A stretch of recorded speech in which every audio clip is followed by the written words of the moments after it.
Hi guys, welcome back to our channel, and in today's video we are going to help you with BrO4 Lewis structure.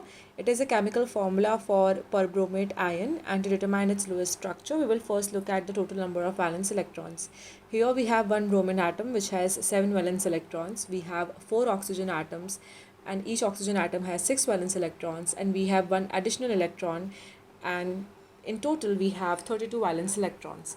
The arrangement of atoms for this ion would be something like this. Bromine atom would be in the center and all the oxygen atoms will take the positions around bromine atom like this. To show a bond between these atoms, we are going to place a pair of electrons.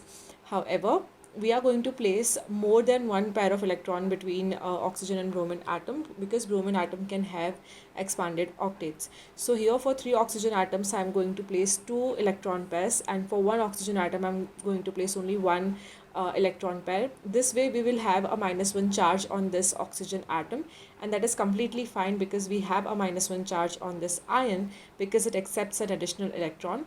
So because of the formal charges and because of the arrangement, we are going to place these 2 electron pairs between these 3 oxygen and bromine atoms. So this is the Lewis structure of perbromate ion, and do not forget to include brackets and mention its charge. Always remember to mention charges and include brackets whenever you're writing Lewis structures for ions, and I hope this video helps you to understand that. For more such videos on Lewis structure, molecular geometry, polarity of the molecules, make sure to subscribe to our channel, and thanks for watching.